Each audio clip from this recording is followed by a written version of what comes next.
I'm here today to talk about the McIntosh MSA5500 integrated amp.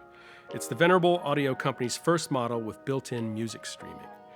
A quick introduction to McIntosh for those who are unaware. It's an audiophile company that's been around since 1949 in Binghamton, New York.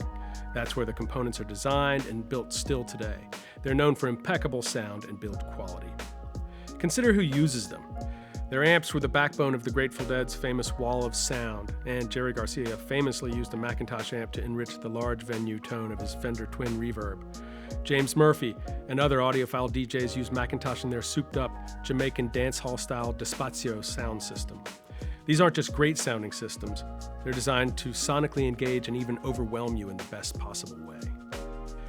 Our customers have made the MSA5500 more popular than some of us here at Crutchfield would have imagined, and in a short time. Its popularity probably shouldn't be too surprising, though, since it's got very similar specs to the MA5300 integrated amp, which has been around for several years now and has earned a lot of praise from our customers. The MSA5500 has the same power as the MA5300, FTC rated at 100 watts per channel into 8 ohms. It also has really low total harmonic distortion and a high signal-to-noise ratio. That tells you something, but it doesn't quite convey what you hear when you play your favorite music through this amp. It's clear and detailed and sounds substantial and full even at low volume levels, and it just keeps sounding more expansive as you turn it up. In between songs, the silence is noticeable. It's a black background that lets musical details burn brightly when the music kicks back in. The MSA5500 also has the same wired, analog, and digital connections as the MA5300, and the same 8-channel quad-balanced DAC at the heart of its proprietary DA1 digital module. One question I've been asked and asked McIntosh is, how does an 8-channel DAC help with 2-channel stereo sound? The answer is pretty techy, but basically it uses technology similar to noise canceling to strengthen and clarify the signal with multi-channel output, while canceling out noise with multiple complementary channels of anti-music to achieve really low distortion and noise. The Class AB amplification and quad-balance DAC make up the classic and modern foundation of McIntosh's signature sound. When you add the MSA5500's streaming capabilities, you have an amp that can do pretty much anything I've ever wanted a high-fidelity stereo amp to do. It's got an analog stereo balanced XLR input, plus 4 analog stereo unbalanced RCA inputs, and one more that's dedicated as a phono input. I connected my Project X2 and listened to 100% Serra Guitar's Etran de la Air with engaging results.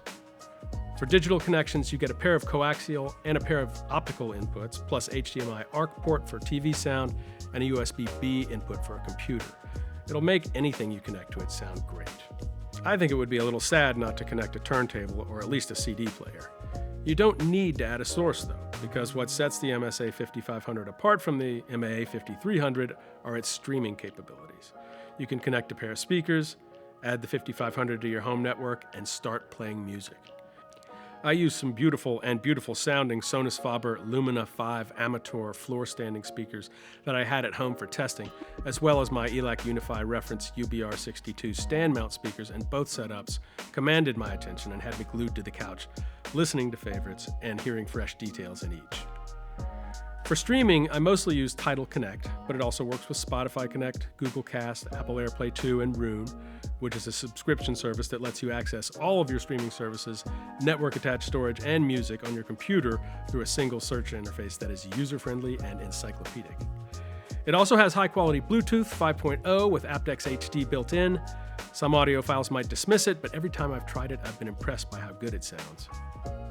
These listening notes are based on TIDAL Connect sessions, though. Neil Young had just released his Oceanside Countryside album when I had this amp at home. Even though I already knew most of the songs from the different releases where the fragments of this abandoned album originally got released, it was great to hear them all in one place. The Old Homestead is a standout track with Tim Drummond on bass and Levon Helm on drums, plus one Tom Scribner on the saw, which makes a wavering contralto sound kind of like a theremin. You can hear the guitar strings buzz on the wood from the force of Neil's fingerpicking, and the band sounds intimate, a little tentative, and very human. The McIntosh presented the recording in articulate detail that pulled me in ways I hadn't experienced, especially Helm's drumming. There are a couple of full stops in the song, and he approaches them by tapping on rims and hardware, making smaller and smaller sounds, until the drum part sounds like it miraculously vanishes to avoid falling off the edge of a cliff.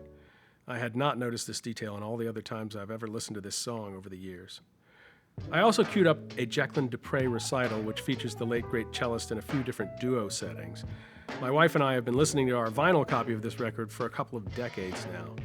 Hearing it streamed through the MSA5500 brought us virtually closer to the musicians, particularly on the duet with guitarist John Williams on the track Jota. The skill with which they control the dynamics and versatility of their acoustic instruments stands out. It sounds like more than two musicians and more than the combined 10 strings between them. And the 5500 vividly presented the disparate timbres and the psychedelic funk collage of Miles Davis's On the Corner. It's a great album to get lost in, with instruments deployed more like color and texture than vehicles of melody, of which there are really none. The MSA 5500 gave these intense rhythmic sound paintings clarity and brilliance. The amp engaged me with pretty much every recording I played through it. So, what other options might you be considering in your due diligence? Maybe you're sold on McIntosh, you gotta have a McIntosh, and I don't blame you. You know you want to incorporate streaming, maybe you've already got a streamer you already love. For a good deal less money, you could have the MA5300. You'd have to add a music streamer, but you'd have the same great power section and DAC. If you're looking at other integrated amp options in this price range, you might want to consider the NAD Masters Series M33. It's got more power and a fantastic digital section. Plus, it uses Blue OS for wireless streaming, which means it can be part of a wireless multi-room sound system. It also has a full-color touchscreen, which makes it approachable, informative, and easy to control, and fun to look at. The MSA is fun to look at, too.